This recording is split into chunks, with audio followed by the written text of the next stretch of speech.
Hey, this is Michael Rosenbaum. Hey guys, Tom Welling. Look, we've both played heroes. And we both played villains. But in the real life, there are no reshoots, no stuntmen, or sequels. We all make mistakes. We're all human. Making one bad decision can not only land you in jail, but could also put yourself and other people around you in serious risk. Be smart, make a plan, catch a ride, stay put. Don't let a high moment turn into a lifetime of regret. This holiday season, be your own hero. If you feel different, you drive different. Drive high, get a DUI. Paid for by NHTSA. Come to DSW for the shoes, stay for the fun. Because let's be honest, if shoe shopping isn't fun, are you even doing it right? So go ahead, try something new. Try something different. Good different. Try something that feels like you. You know, the real you. And then definitely brag about it later. Because at DSW, you've got unlimited freedom to play. With sneakers, boots, and everything in between for every style, mood, and occasion, you'll definitely find shoes that get you at prices that get your budget. DSW, let us surprise you. If you're an HVAC technician and a call comes in, Grainger knows that you need a partner that helps you find the right product, fast and hassle-free. And you know that when the first problem of the day is a clanking blower motor, there's no need to break a sweat. With Grainger's easy-to-use website and product details, you're confident you'll soon have everything humming right along. Call 1-800-GRAINGER, click Grainger.com, or just stop by. Grainger, for the ones who get it done. Looking for these better days. It is Football Friday, December 26th. I'm Scott Seidenberg. Here's what you need to know to make today a better day. We are doing a special live stream recording here of our Football Friday episode on Better Day, presented by FanDuel. So if you hear some strange voices chime in, that is just members of our Better Day Premium Telegram channel. You can find out more information about how to become a Better Day Premium member by heading over to our website at betterday.com. Mackenzie Rivers joins me here on this Football Friday episode. Mac, happy Boxing Day.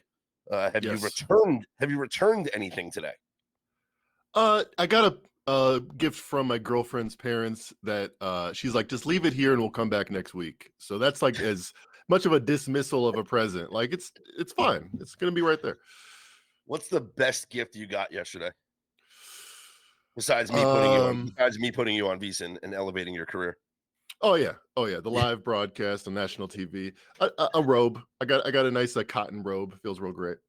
All right, Hugh. Nice. Yeah. Like I don't even need an excuse. It'll be middle of the day. I'm getting in my robe. I think the best gift I got was a pair of sweatpants. How about you? It's a pair of sweatpants. Exactly. See, there's nothing like comfort. When we used to hate getting socks. Now we love getting socks. It's just more comfort. Yeah, but they're like bougie sweatpants. Like I got a pair of aloe sweatpants. I don't know if you know what those are. Aloe? It's like way too expensive. Rub on your skin? No, ALO. It's like that fancy Pilates brand that all the girls wear. Right? Not made of lotion. Okay, gotcha. No, it's just way too expensive, but they're comfortable. Wore them all night. Been wearing them today too. So, all right, that'll do it for the Christmas talk, Boxing Day. We do have plays here today, later on tonight, IIHF World Juniors, which is actually underway right now, but we have plays on the Canada game. We have a play on the Canada game tonight. I might go in on the USA game as well, but we are on Canada to win the tournament. So as much of a Patriot as I am, we are all Canadian fans here to start this tournament. I want to thank all of the members of the Better Day Premium chat for joining us here on this live podcast recording. So as always, if you guys want to contribute, you'll request to speak, raise your hand, or just unmute your mic and ask any questions. And let's make this sausage together here for week 17, Saturday and Sunday of the NFL season. Mac, let's jump right into it. The first game with playoff implications on the line. And I've been talking about this all week. We've been talking about it in our Better Day community chat. Our members have been talking about it as well. The correlations when it comes to the games on Saturday and the games on Sunday. So we have two games here on Saturday that directly impact teams that are playing on Sunday. The first game is going to be the Texans at the Chargers, where currently right now we have the Chargers as a 1.5-point favorite. At most books, at circa, the Chargers are -2. Westgate circa -2. MGM's got it at -2. Total is 39.5. And then in the second game, you have Baltimore at Green Bay, where it is Green Bay -4.5 most spots. However, circa and the Westgate, get this, -5.5. in favor of Green Bay, which means that we have a Lamar Jackson probably announcement that he is not going to play Right. in this game as he is doubtful. So Lamar listed as doubtful. The fact that Circa and the Westgate are at 5.5, where FanDuel and DraftKings are at 4.5, it just means that Lamar's not going to play Yes, in this game. Vegas is most likely going to be the first to respond, and they're just generally good proxies for the sharp books, Westgate and Circa. Yeah. So it's interesting that they have opinions on both favorites. They like both favorites compared to the Mhm. market, Packers and Chargers. Yeah. By the way, I'm wearing my Westgate shirt. You see? Is it my Westgate shirt? I should say though, the sharp plays this year, if you're following like the top 5 consensus Circa or Westgate plays, haven't been great. So it's not like, oh, this is the right side because the Westgate thinks so. It's just information. I know. You know, if you've been fading the top 5 consensus in Circa Millions, granted, you wouldn't know the selections, right? Until, but let's say you did know the selections before the Yeah. games ever played. You And you could use the faded all 5. Circa consensus to go enter the Westgate because it comes out like an hour later. But anyway, Okay. Well, the anti-Circa consensus, which would be that- crazy no, to do. Don't do this. No, you wait. But you couldn't do that because by the time they released the consensus picks on Saturday, the deadline had already passed for Westgate to submit the picks. It's at Right? midnight. At least it always was. It was. Oh, wow. We'd get the Oh, consensus so pick Saturday evening. Yeah. Oh wow! So you can see the consensus Circa picks on Saturday and then enter the Westgate. Yeah. Dude. If you And the if you lines were aren't doing lined that- up exactly the same. But yeah. Sure. But if you were doing that this year, you're in first place in the Westgate. Right. Probably. No, literally. Like if you faded the Circa consensus 5 picks this season, you're in the running for first place in the Circa contest. Like that's how bad the top 5 consensus plays. I guess there's an have been. argument to do it because you're going to be contrarian, so you're going to pick up a lot of wins when a lot of people are losing. But usually we like when people agree with us. We don't say, oh, everyone in the market agrees with us. Let's go the other way. This year it's worked, but I don't think that's the But strategy. you know what? If you had multiple entries and like let's say you had multiple Circa entries, but you also had just one Westgate entry, and you just said, hey, Yeah. for the Westgate entry only, all I'm going to do is fade the top 5 picks. Or maybe you have 2 entries in Westgate and you say, hey, here's what I'm going to do. I'm going to do 1 entry fading the top 5, 1 entry backing the top 5. It would be curious. It would be interesting to do that. But yeah, it has been a rough year for You'd the be top looking good 5 right now. consensus plays. Yeah, you would. You would. So what the correlations for Saturday to Sunday are simple. If the Texans beat the Chargers, the Colts are eliminated from postseason contention. If the Chargers beat the Texans, Indy is still alive, and it could come down to week 18. If the Packers beat the Ravens, Baltimore is eliminated, and Pittsburgh has nothing to play for.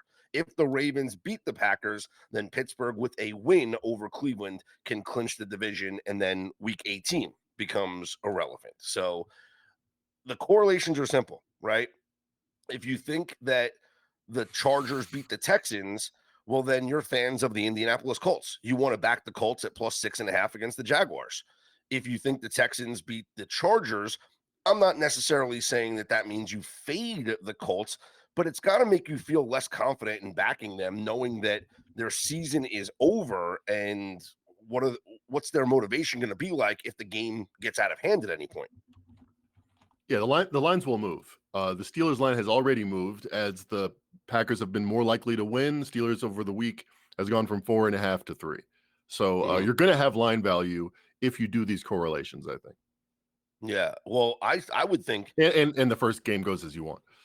Yeah. What I would think the bet to be made right now, as you mentioned, the Steelers line is already moving based off the, with the Packers line moving and with Lamar not likely to play. Packers, as we mentioned, right now 5.5 at Circa and Westgate. That would mean that this Browns game is going to move off the 3. Like I know it's a big move here, but don't you think it goes down to 2.5? We saw it Don't you last think week it goes- after the Cowboys were eliminated. A 2-point line moved just off air, off no new data Yeah. other than they're eliminated now. I think the play right now is you got to bet the Browns now. And I'm not saying like you don't have to do the correlated parlay. You don't have to do Packers minus 4.5 or Packers minus 5.5. And then with the Browns money line or Browns plus 3, the smart play I think right now is Browns plus 3, because if the Packers win that line, you're going to lose that 3. That line goes to 2.5. Yeah, and they have a 70% chance of winning. And I think if the 30% comes in, I don't think it's going to move that much the other way. You'll still you'll probably be able to get 3.5, but Yeah. I think there's more risk of not getting it now if you're betting the Browns. We've seen live line movement on the Colts game. They were 6.5-point dogs. Now they're 5.5-point dogs. You can still get a +6 at DraftKings. You can still get a +6 at MGM. But here in town, Circa and the Westgate are at -5.5. Okay, I've thought about this game a little bit more, Mackenzie. It has nothing to do, honestly, with the fact that the Colts could be eliminated. Although that's a big factor, right? Like if the Colts are eliminated, that's a huge factor that I think that maybe Rivers doesn't play the whole game. You know, Rivers came out and he said that he's going to start. He's playing regardless of the outcome. He came out. He has 10 kids. Yeah, more than that. Wow, that must be a shocking news in the household. But he he said that it didn't matter what happens in the game with the Texans, that he's going to play, because he said it's not going to be fair for Riley Leonard if I just start, right, or that's a nice thing to say. I think he just wants to play his last chance in the NFL regardless. It doesn't matter to him. Yeah, of course. But I've thought about this. The Jaguars have been underrated, it seems, every single week, right? Yep, and they've just defied expectations, and people maybe are reluctant to acknowledge that Jacksonville might actually be a good team. Yep. But with all the love on the Indianapolis Colts for the past couple of weeks with Philip Rivers, and especially the love that we saw after the performance last week, the fact that the market is now moving in favor of Indy, I want to fade that. I actually think that it's more likely that Jacksonville blows them out and Jacksonville covers a touchdown spread, as opposed to Indy keeping it close here. I get all the reasons why people love Indy, right? Rivers is last stand. They're going to play for pride at home in front of their fans. And yes, I do agree that we're seeing it now with these teams that have nothing to play for. We want to back the home teams in these games.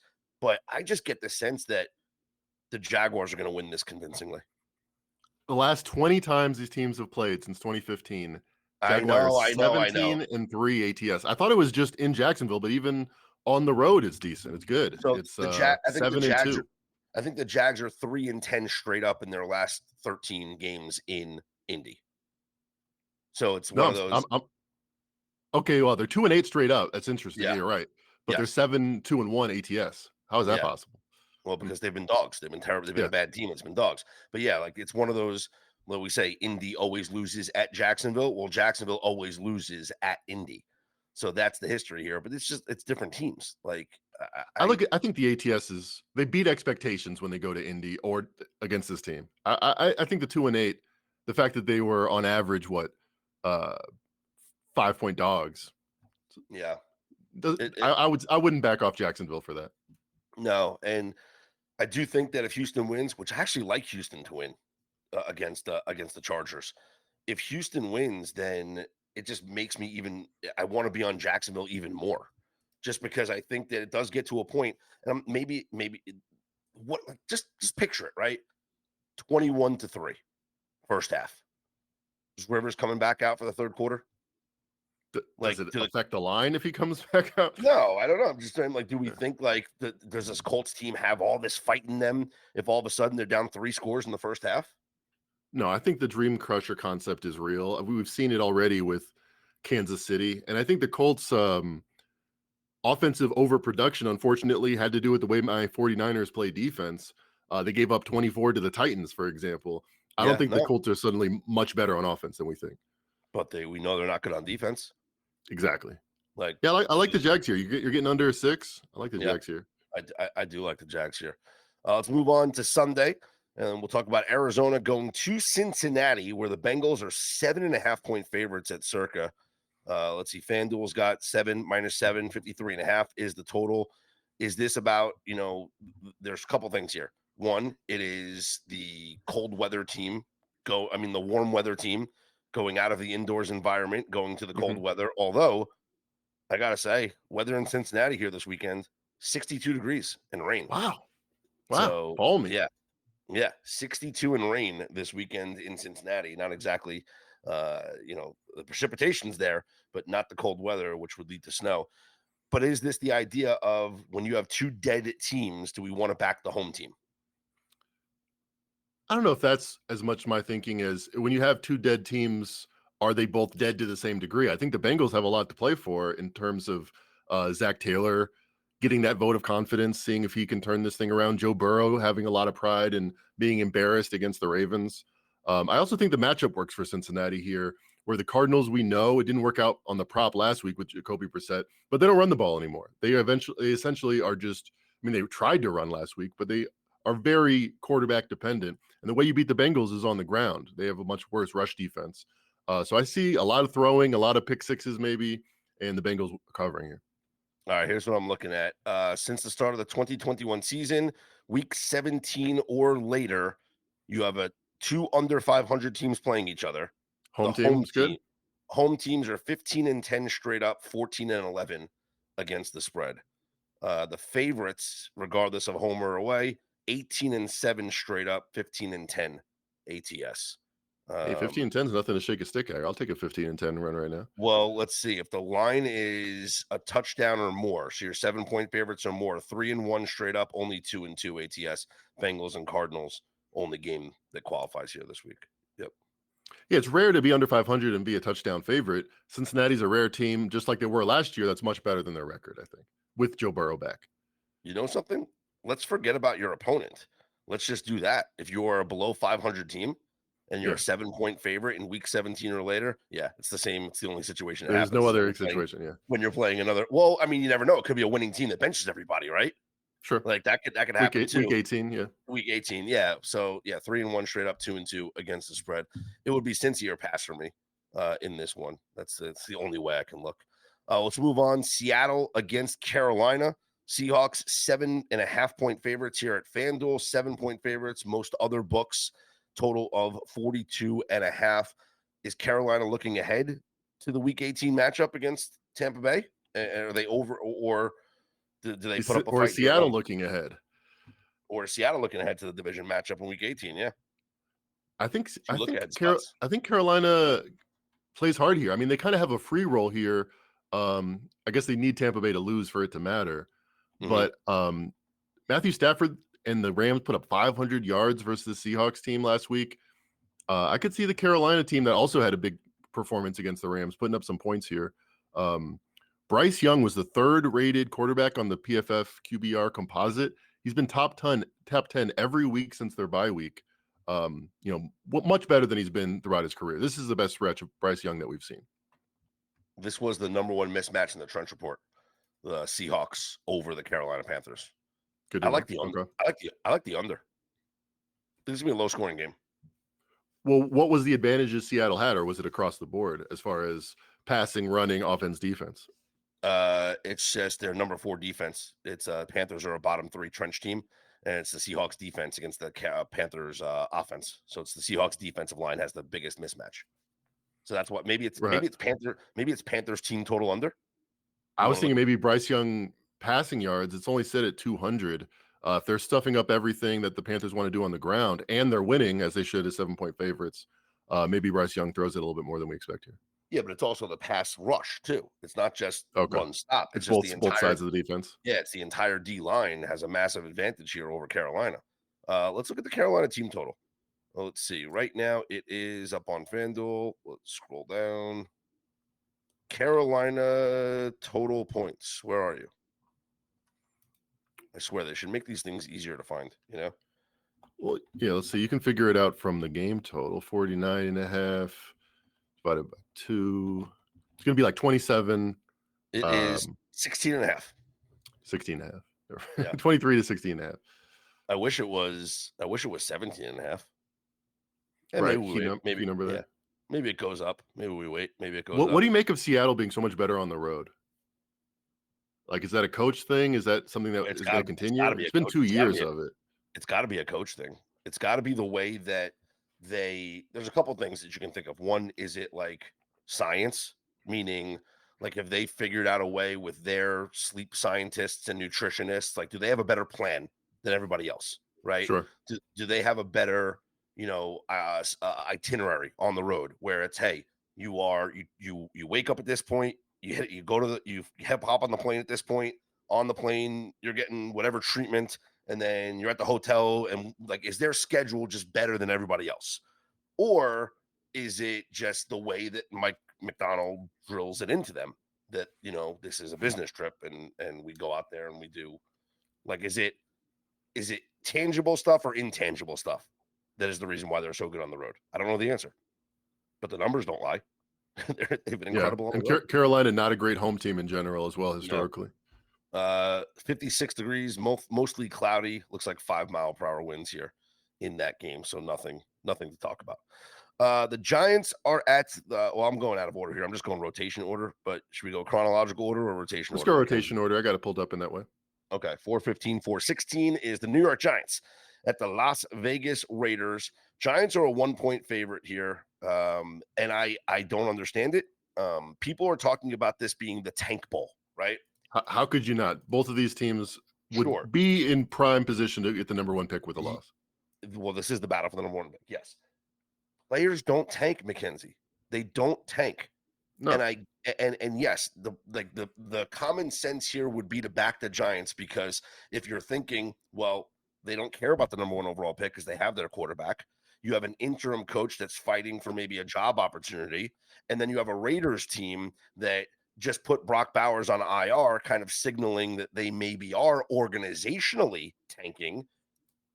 But I just will caution people against betting this way, because we have seen the teams that you would expect, they should lose, or they should. We've seen them go out and win. Remember, the New York Jets were in a position however many years ago to lose the final game and get Trevor Lawrence at quarterback. And they went out there and played damn near one of their best games of the season, right? Yeah.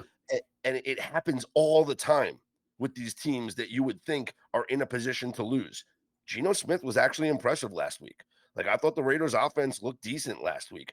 It would not surprise me if the Raiders come out here and beat the Giants, who offensively, I know they played the Vikings and like Brian Flores makes everybody look bad, but the Giants offense has been stagnant for a couple of weeks in a row now.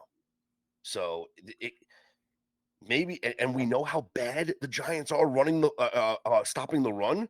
Like, is this another Ashton Jeanty game? Jeanty finally got going last week. I like the Raiders here. I think they should be favored. I get how you could kind of squint and look at their year-to-date stats and say the Giants are better. First of all, it's barely.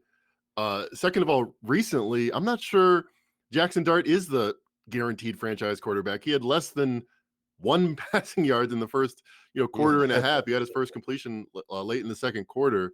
I kind of like the Raiders here. They're home. And Pete Carroll, you talk about why players don't tank, because they have a 2.5-year career. You're trying to make the next contract. They're trying to put good stuff on tape. It doesn't matter to them, the draft pick.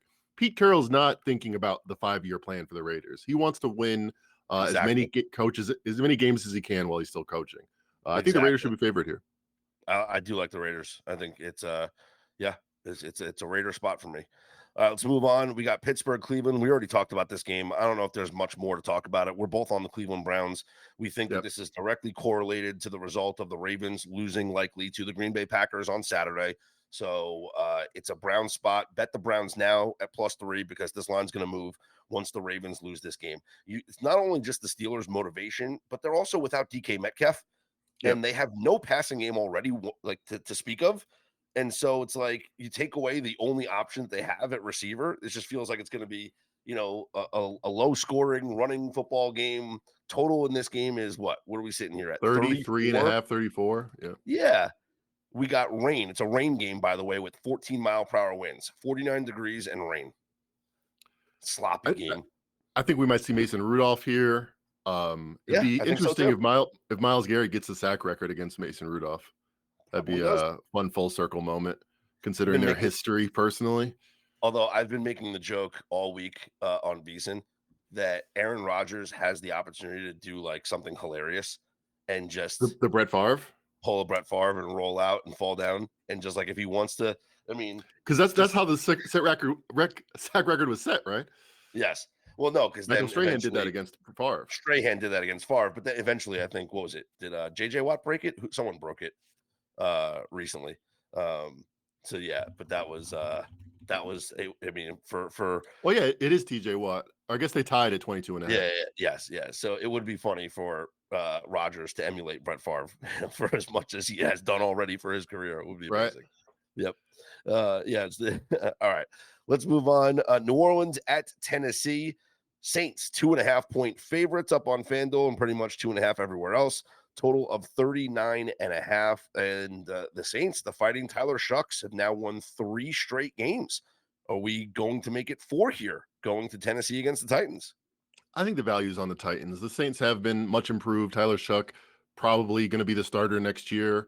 But the Titans have been much improved under Mike McCoy. Remember, they covered 3 games over a season and a half with Callahan as their coach. Since they got McCoy, I'll look up their ATS record, but they've covered 3 in a row. They're much, much improved. I think we're still pricing them like they're a Callahan team. So that's a fair point. Plus, you take New Orleans out of the dome. Now you're bringing them outside where it's probably going to rain, it looks like, in Nashville with like 12-mile-an-hour winds. That's what the weather says right now. So rain, a little bit of wind. You already know, like, they're banged up, the New Orleans Saints. Maybe it is. Hey, maybe Tennessee's playing with some confidence now, right? 5-2 ATS in their last 7, 5-3 with McCoy. That's a completely different team. Let's move on to the next game. That is Tampa Bay at Miami. Tampa, a 5.5-point favorite here on FanDuel, 6-point favorites at Circa and the Westgate. Is one of my top plays of the week. I think Tampa dominates in this game.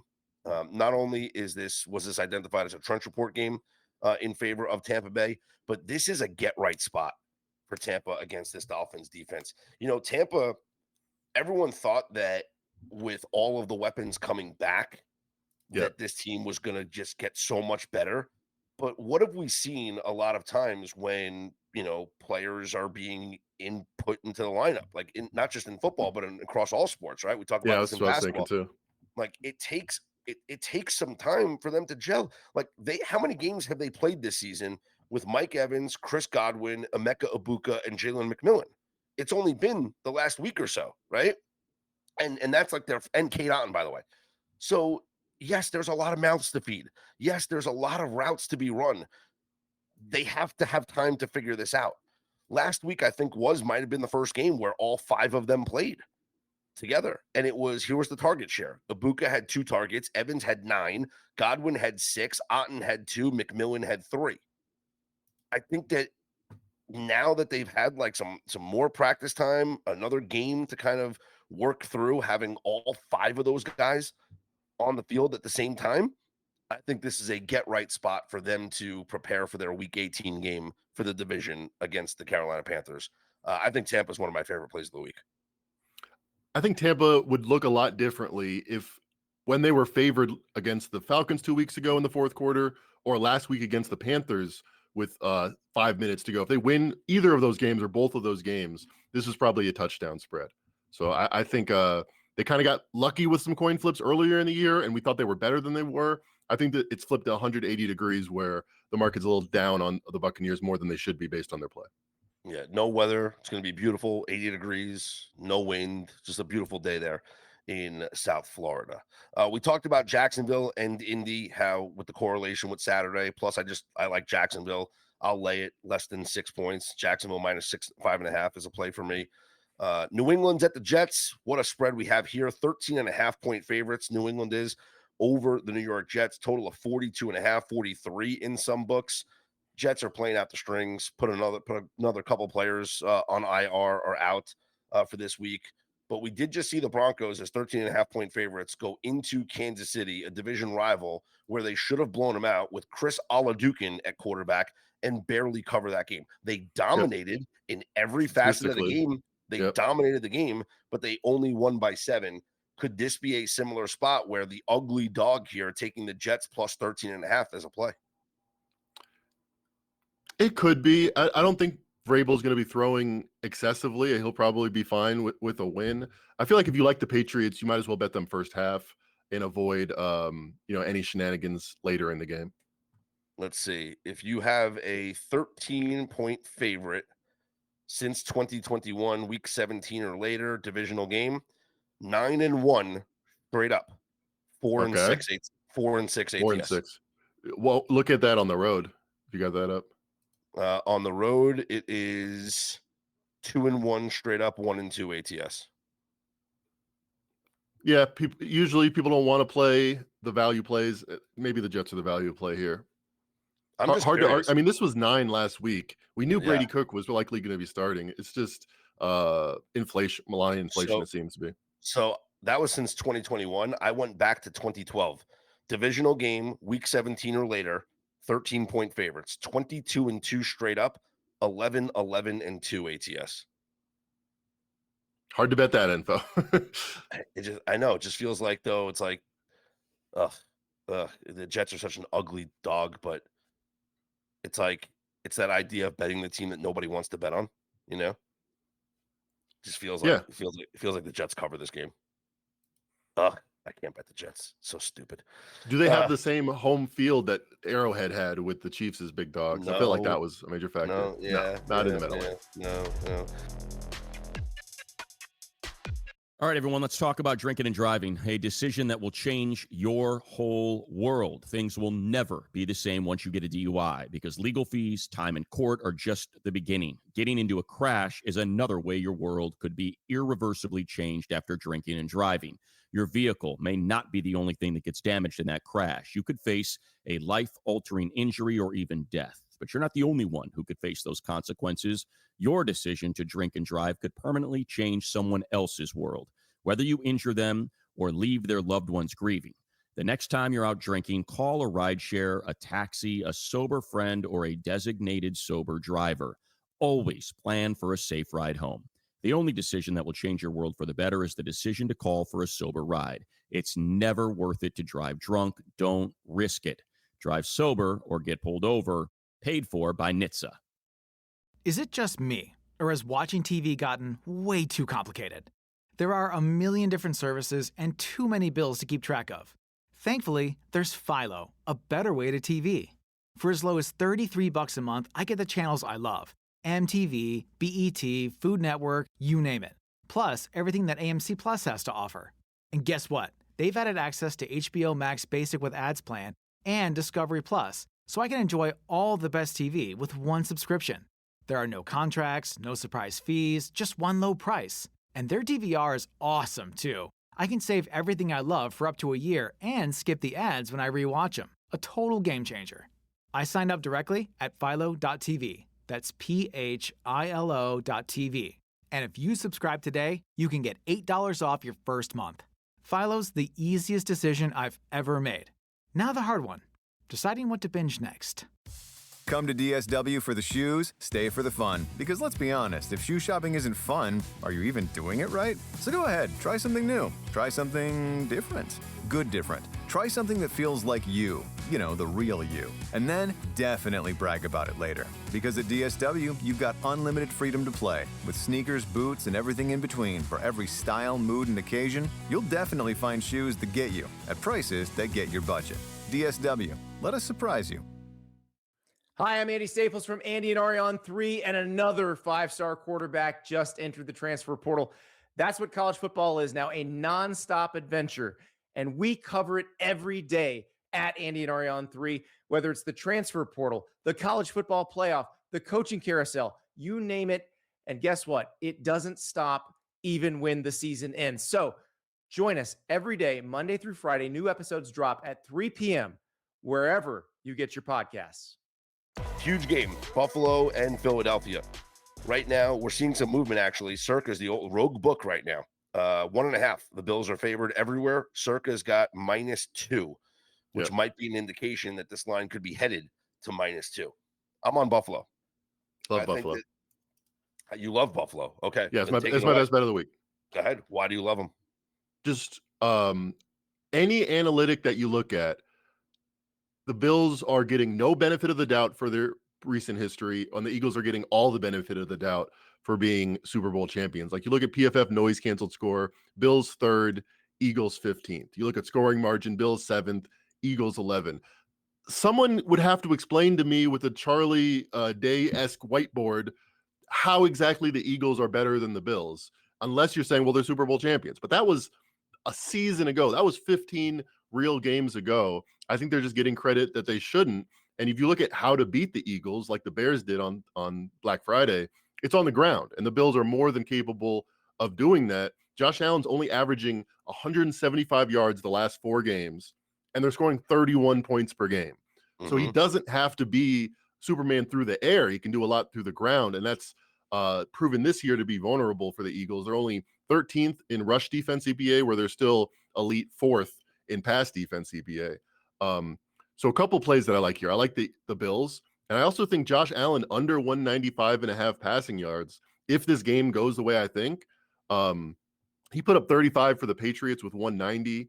He only had 120 last week. I feel like they're just taking what's available to them. And right now that's James Cook and Allen himself in the backfield.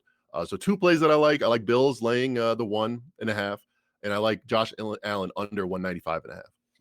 The reason why I like the Bills so much in this game is because this is a playoff game. And not in the sense of it's a playoff preview, meaning these are two teams that are going to play each other, although they could play each other in the Super Bowl. Yeah. This is a measuring stick type game that's going to have a playoff-like feel for the Buffalo Bills and for the Philadelphia Eagles. And in these games, it comes down to the quarterback that I trust more. And this season, the quarterback I trust more is Josh Allen. In any season, sure. But in fact, like you go up and down the list of the AFC teams, there's only one quarterback you trust out of the entire AFC, and that's Josh Allen. It's the reason why I'm still fine with my Bills Super Bowl ticket, even though they're not going to have the easiest path. And if you look at the market, go look at the odds for the AFC. Like we'll pull them up here on FanDuel, right? And you'll see that obviously like the Buffalo Bills are not the favorite or even the second favorite, okay, in the conference. They are the second favorite now, but I thought it did change. All right, so the Broncos are the favorite at plus 350. The Bills are plus 400. The Patriots plus 430.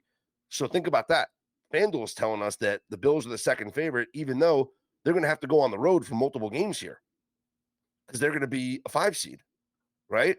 So they don't They're have the highest power rated team. Exactly. That's what I'm trying to say. They're the highest power rated team in the AFC. They're the highest power rated team in the AFC, which is why Bills, I was going to say, which is why you should bet the NFC in the Super Bowl right now. Because if the highest power rated team in the AFC is an even team in the market with the Philadelphia Eagles, that means they're dogs to the Rams on a neutral. That means, depending on Seahawks or Niners, we'll see. But that means any other team that comes out of the AFC is a significant dog in the Super Bowl. Yeah, I could see a portfolio put together with the NFC minus 2.5 and just the Bills as a one-off, like 10-1, because that's the one matchup that you'd be worried about. Yep, 100%. All right, by the way, the Bills in December in the Josh Allen era, 9-1 straight up in their last 10. I just like motivation wise, the Eagles have no chance at anything. They're going to be the division champs, but they don't have a number 1 seed route. The Bills are 4-1 to win the division. If it's a playoff game, it's more a playoff game for the Bills. I don't understand this line. It should be 3. I completely agree. Final game, Sunday Night Football. 49ers 3-point favorites over the Chicago Bears. We've talked about the Niners a lot, obviously, on this pod. We're both Niners fans. We both have Niners tickets. Tickets meaning like futures tickets, not season tickets. We should all be so lucky. But I think that not enough conversation is being had about Brock Purdy. I know you and I have kind of been trying to drive the bus here on the Brock Purdy train. You've given out some stats. I've given out some stats. I'm going to give you some more data here.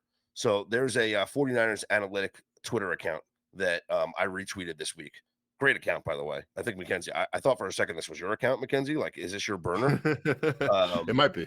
Because the account is SF Data Niners. And it sounds like something I would do. It's all of the data analysis for the San Francisco 49ers. And literally it's like everything that Mackenzie you do. So I mean, if you want to come out and admit that this is your account, I'll let you do it. But if not, then this should be your best friend. But anyway, they released the composite quarterback rankings from week 1 to week 16. And what their composite does, kind of like what we have done in the past or what you currently do, which is the QBR with the quarterback with the rating and the PFF or whatever.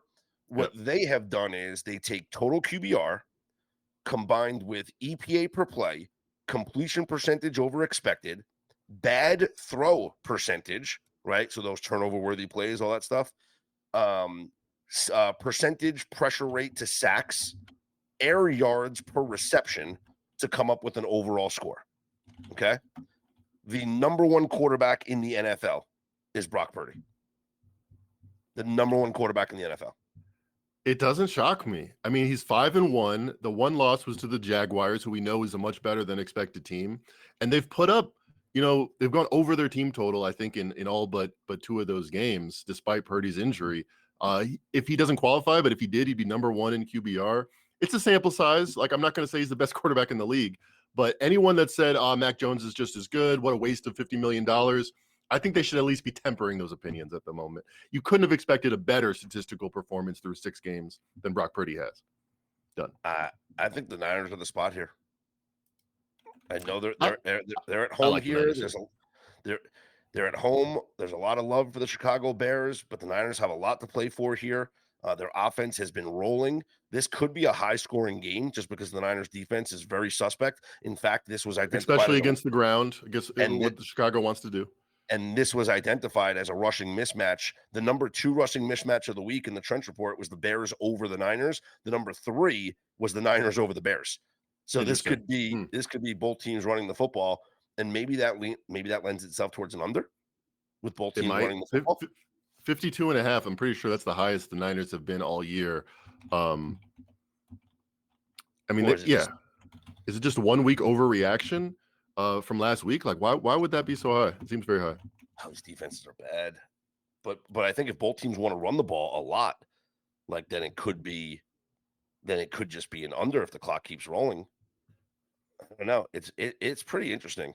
Yeah, it is. It's pretty interesting looking at when I did the Trench Report, and then I tried to figure out, like, based off the Trench Report, potential over candidates based off of like the offensive lines only. Like how it doesn't really make sense because the offensive lines do good at blocking, does that mean that both teams are going to score? But whatever. But one of the games, these are the games that had over candidates because both teams have a high rushing edge over the other one, right? Giants, Raiders, Bears, Niners, Eagles, Bills, Cardinals, Bengals, Lions, Vikings. Didn't work out for Lions, Vikings, but the other ones where both teams could run the ball very, very well based off their offensive line mismatches, those could be over candidates. And this could be one of them.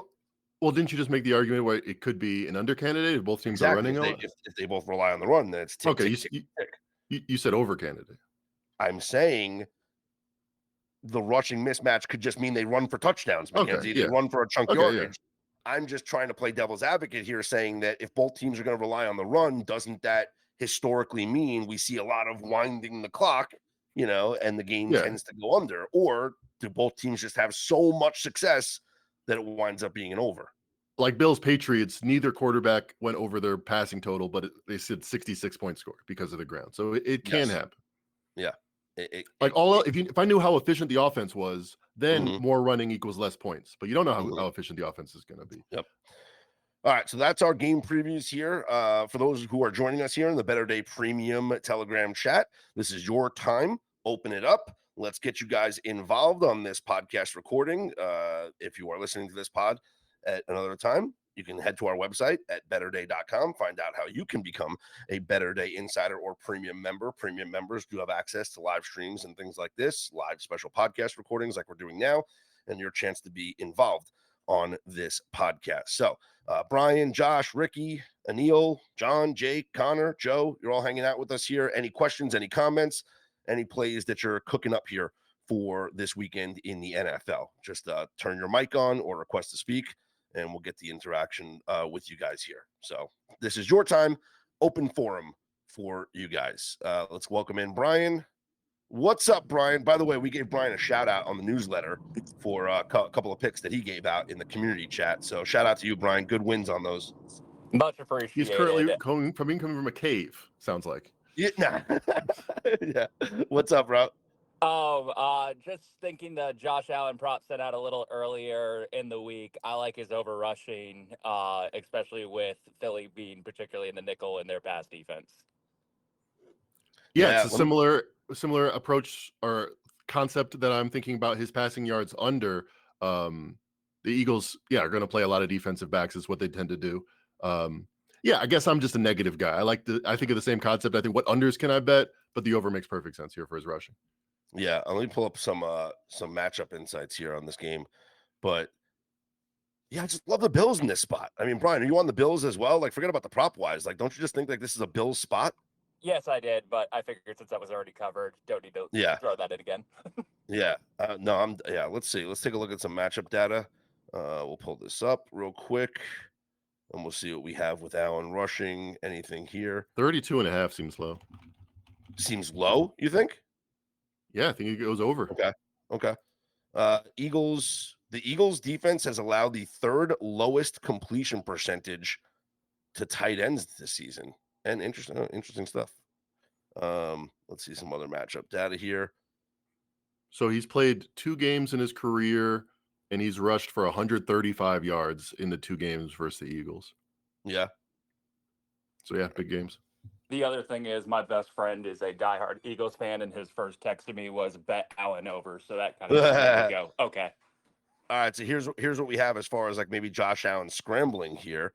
Eagles defense has blitzed on a league low 15.5% of dropbacks since their week 9 bye. The 4-man pass rush has given them little incentive to blitz because their pressure rate of 37.2% during that span, second highest in the NFL. So if they're getting a ton of pressure, does that mean more Josh Allen scrambles, Mackenzie? I think so. It chases him out, and he doesn't have a lot of receivers that are going to break open that he's going to be looking downfield. I mean, they're a reason why, again, last 4 games, he's throwing the ball a lot less despite them having massive offensive success. So I think they continue that. I like it. Yeah, let's file that away. Josh Allen, career lows in yards per attempt and air yards per completion. How interesting is that?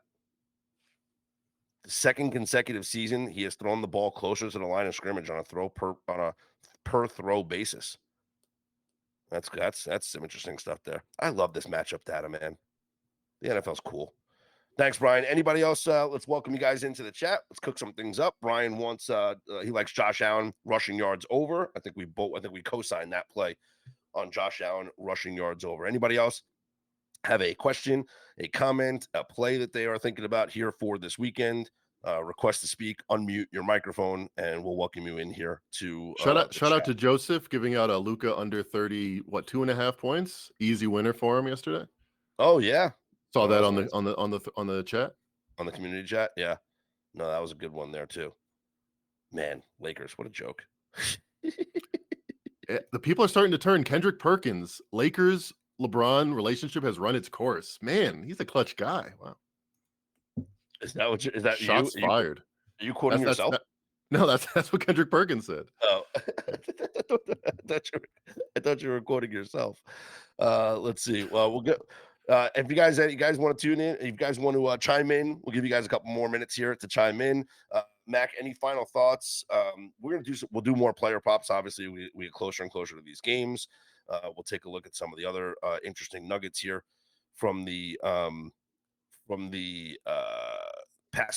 prop perspective here. Let's see. I'm trying to look at some other data here that might lead to some prop bets. I think generally teams that have to win are going to be overvalued at this time of year versus teams 100%. That aren't playing for anything. Like even if the Steelers game does matter and it goes to 4 or something, the Browns might still be the play because it's a much bigger game for them, and they don't have to like save anything in the tank. Often when you have a must-win team, they're bad ATS later in the season. 100%. All right. Doesn't seem like you guys have any more questions or comments. Oh, yeah, we got a couple. Jake and Anil. Oh, here we go. Perfect. Oh, there we go. Oh, let's go. All right, guys. Anil, we'll get to you in just a second. Jake, you're up here. What's up, Jake? What do you got? What do you got for us? So I'm like you guys. I like the Bills and rushing for Josh Allen and Cook. I really don't like this Eagles team at all. Why do you guys think that this isn't at least a field goal spread? Like this seems super short to me. What I really don't understand about it is it was 2.5 last week. And despite the Eagles having nothing to play for and the Bills have something to play for, it's moved. So I don't really know. I disagree with the market movement. As we talked about to begin the pod, the market hasn't been particularly sharp. A lot of these line moves end up going the other way. But I would just think it's respect for you know, not the tradition, but the what the franchise has been the last few years. If the Bills would be defending Super Bowl champions and all the stats were the same, this is 3.5. So this is a lot of respect based on reputation, I think. I think so too. And I guess the Eagles could technically get the 2 seed if the Bears lose their last 2 games, and then the Eagles would get the 2 seed. So, but you need a lot to happen here. Yeah, and Eagles, it's the 2 seed. Yeah. And it's just, it's the 2 seed versus, well, it's a home game. I mean, it's an extra home game, I guess. Right. Could be. Yeah, could be. Right. So yeah, we're all on the same side here, Jake. We like the Buffalo Bills here in this spot. Let's welcome in Anil. Anil, what's up, man? Don't forget to unmute your mic, Anil. Oh, appreciate that. There you go. What's up, guys? What up? Really appreciate you guys with the community, what you guys are doing here. Been following you guys for years now. So I just want to quickly say that. But then what I wanted to tell everyone was I really like the Texans in a teaser this week. Yes. Well, make sure you're doing it with 1.5 though, right? Not at 1. Because I actually got him at 2. That's Nice. even better. So you got it up to 8, 6.2s. 2 to 8. So I got him to 8 and 8.5. I bought 6.5 on some of the teasers. Okay. But I just wanted to say that because Texans haven't lost a game by that much all season, so they cover this teaser price in every game the whole year. Who'd you pair it up with? See, that's the problem. I don't have like a favorite. So I've been using them in a bunch of teasers and like going like lower on my bet amount because I don't really have a second leg I love as much. I also utilize like open teasers a lot on bookie accounts. So smart. Yeah. But I just want to say that because also the Chargers side of things, they haven't beat any team and they haven't beat any top 10 defense by big margin. So they haven't covered this teaser price on that end. So it's like a kind of 2 sides. It's like 15, 16 and 0 on both sides if you think about it like that. So and I already leaned the Texans in originally thanks to the Trench Report, So sure. How about what do you think about Raiders from 1.5 to 7.5? I like it. I'm on the Raiders plus 1.5 already. I hate being overexposed on crappy teams. It's like what you said about the Jets. Sure. Like, it never sits right with me. I do like the Bengals down to like. I was going to say the Bengals make sense to me. Yeah, or Tampa, I like the Bengals. or what about Tampa down? Actually, we just the board as we're talking right now, the board is flashing. DraftKings just moved to -6 on Tampa, so you got DraftKings, Circa, and the Westgate are at -6, and then FanDuel's at -5.5. And looks like MGM's at 5.5 on Tampa. So maybe this line's moving to 6 across the board. Maybe it's teasing Tampa down from 6 to a pick 'em. Yeah, I like that too. Man, I mean, I'd much rather tease up than tease down, but I do like Cincinnati to win. I don't know if I'd touch Seattle. I think that game might have too much variance to do like Seattle down from 7.5 to 1.5. Because I feel like I don't know. I feel like Seattle doesn't win and not cover. I feel like if they don't cover, it's like Carolina might just win the game outright because I do think it's an under game. I think the Raiders up. Who are the Giants to win by 8 against anybody? Right? Yeah, have the Giants won against 8 against anybody? It might be a 24-0 trend if you add that to it. Go look at the Giants results. No, yeah, they beat the Eagles by 17 in the weirdest game of the year in week 6. But other than that, no. Yes. Yeah, they beat the Chargers by 3. And I mean, that was their only other win of the season. Who are the Giants to beat the Raiders by 8? Meanwhile, the Raiders, as bad as they've been, remember they had that narrow loss to the Texans last week. They blown up by the Eagles, but who cares? They covered this against the Broncos, right? Chargers, they lose 31-14. I guess the Browns game was embarrassing. Yeah, I guess the Raiders are an embarrassing football team. I don't know. Listen, the Texans are Texans are an incredible teaser leg, Anil. Let's try and find the best dance partner for them here. And an open teaser, if you don't know what that is a great way to go where you can just find the best pick next week.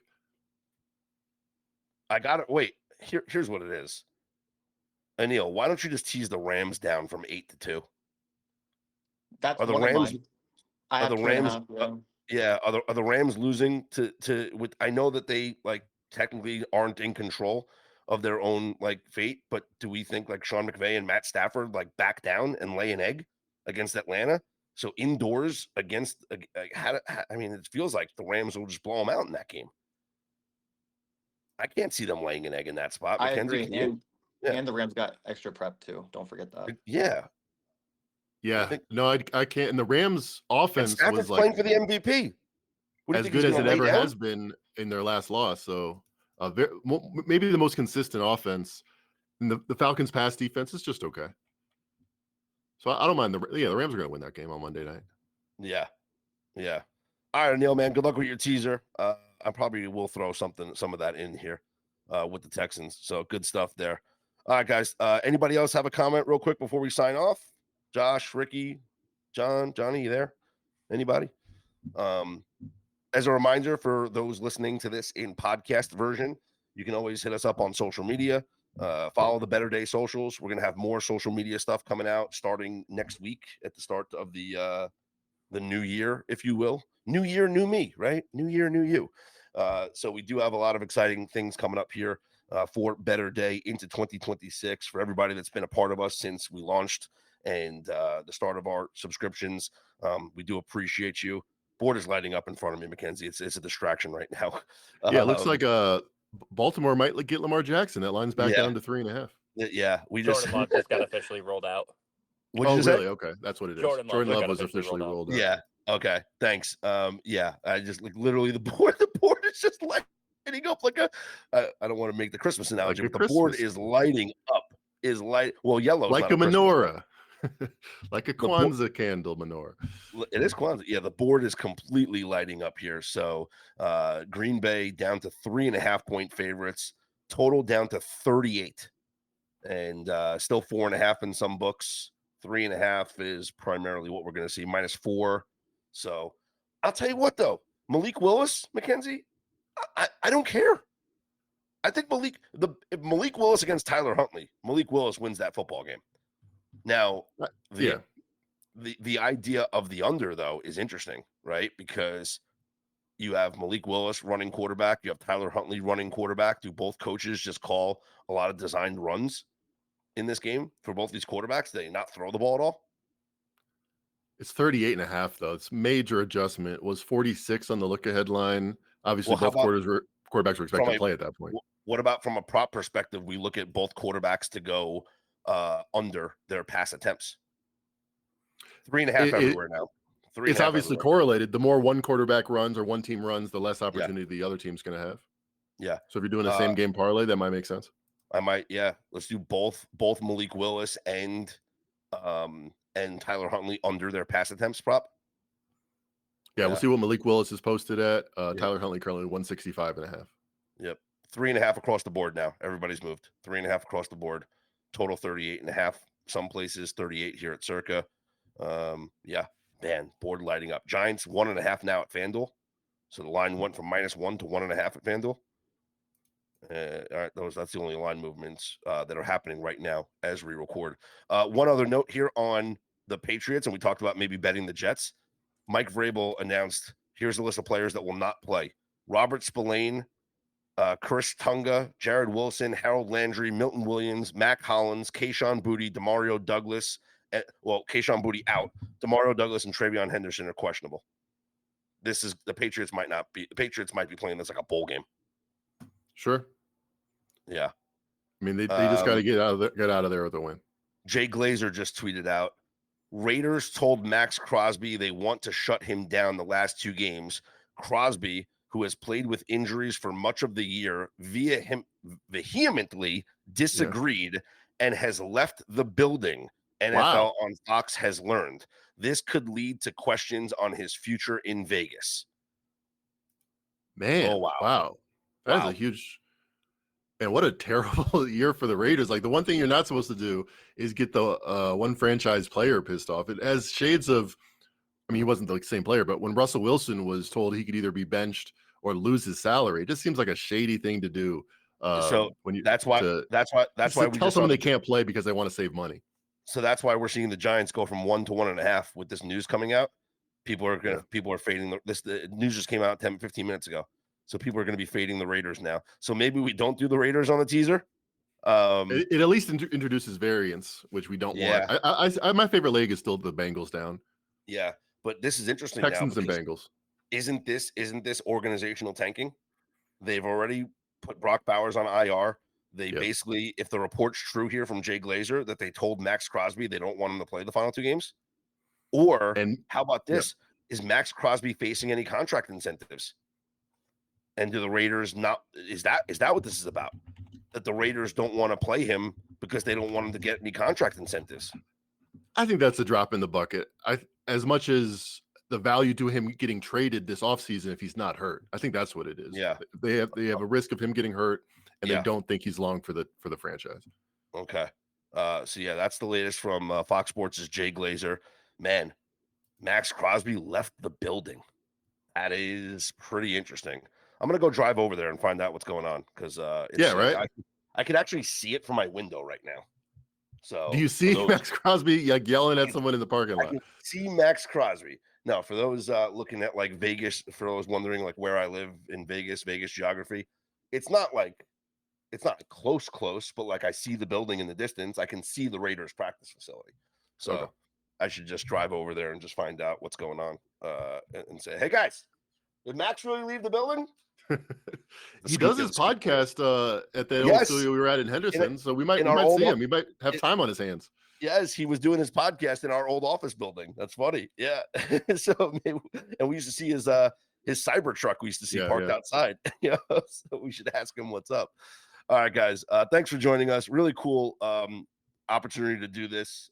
Mac, we might do more of these, because we want you guys obviously to be involved with us. As far as like being premium members, and not just with the live Q&As where we bring on some people for you guys to ask questions to, but Mac and I were always going to do this podcast today anyway, because we didn't do it last night. And so we figured let's just do it live for you guys and have you guys be a part of the podcast and make it a whole live stream recording that we will eventually put out as a podcast. So can't thank you guys enough for joining us. Hope you enjoy the rest of your betting day here. It doesn't look like our live bet on the Northwestern game is going to come through. Actually, it might. Central Michigan just scored. What was the bet? Plus 27.5. You are currently covering. Yeah. So it's a close one. Yeah. So we're down by 27 right now. We bet Central Michigan plus 27.5. So the Chippewa have scored, and they are down by 27 right now. So it is going to be close. It is going to be a sweat in the final 5 minutes and 20 seconds. So let's hope that Northwestern does not score again. Let's end this game 34-7, and let's come away with a live cash. I'll feel pretty good about that. Okay. And a good start to our Friday here on Better Day Premium for a live cash. So 5 minutes to glory, everybody. For Mackenzie Rivers, I'm Scott Seidenberg. Here's hoping you make today and every day a better day.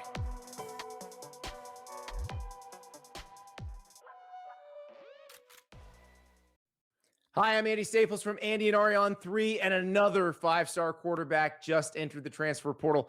That's what college football is now, a nonstop adventure, and we cover it every day at Andy and Ari on 3, whether it's the transfer portal, the college football playoff, the coaching carousel, you name it, and guess what? It doesn't stop even when the season ends. So join us every day, Monday through Friday. New episodes drop at 3 p.m.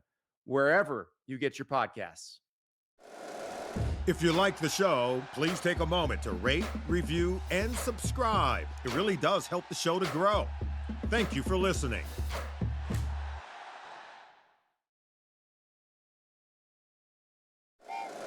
Happy holidays. Want to give your host a gift? Consider subscribing, rating, and reviewing the show this holiday season. It really helps the show grow. From all of us at Believe, have a Merry Christmas, everyone, and a happy holiday.